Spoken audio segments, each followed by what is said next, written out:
Cooper was basically found unable to walk in his yard when he first presented to WestVet. He was non-ambulatory and virtually paralyzed, unable to walk. We didn't know how he got that way. The owners didn't see any trauma. The emergency veterinarian localized his problem to his neck, up near the base of his skull.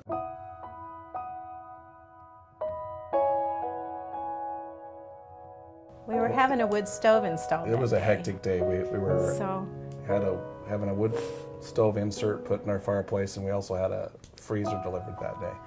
So there was a lot going on, and we were busy with that, and so the dogs were in the backyard playing so they wouldn't, be underfoot.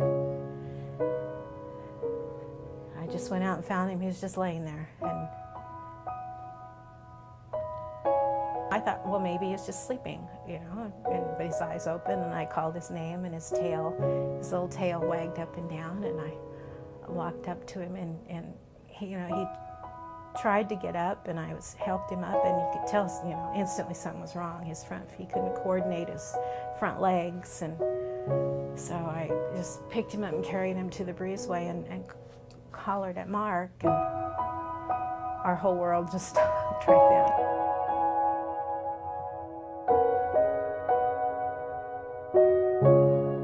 Cooper's case is a little unique in that the type of malformation that he has of his cervical spine is relatively rare. This is the first cervical vertebrae, and you see this little dark stripe right here? That's a normal articulation or a joint between the base of the skull and the first vertebrae. So this is normal. On the opposite side, it's fused, and that was something that happened probably at birth or shortly before then. So this is a congenital malformation. His skull, the base of his skull, is fused and connected to part of that first vertebrae.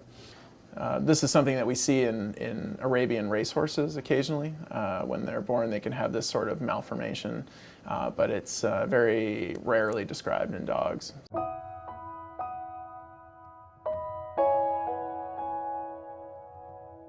He's a fighter. He was touch and go for a while, but when we took him home, he was unable to do anything. He couldn't even support himself, and we took him home, and Terry made him a sling out of fabric so we could put him up in the doorway and at least support his weight, and we kept him off of his body so he could feel like a dog. Cooper, his motivation is the thing that set him apart. He is easy to motivate. He motivates himself, really, and all you have to do is show him a piece of chicken or a ball or something, and he goes the rest of the way for you. So he's a pretty special little dog.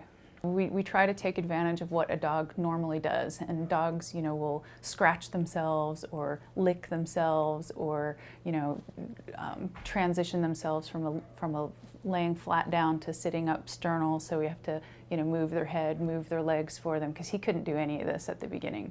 So we kind of recreate a normal transition from laying down to sitting up to then standing and scratching on the ground and those kinds of things. Simple stuff we would start with.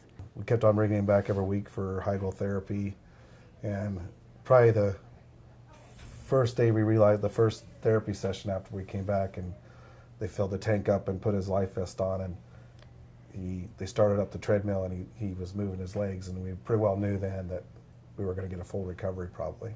Between his attitude and his owner's just constant, attention to helping him get better, that's really been the key, I think.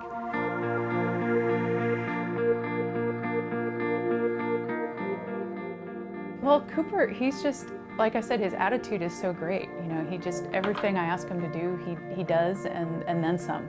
So he's really sort of surprising in that regard. He's still in some of the healing process, and he's still recovering some of his coordination and strength, but it's coming along great. So I think, one of these days we're going to have to turn him loose, and I think we'll all kind of hold our breath for a minute, but he's broken all the rules. He's really amazed all of us.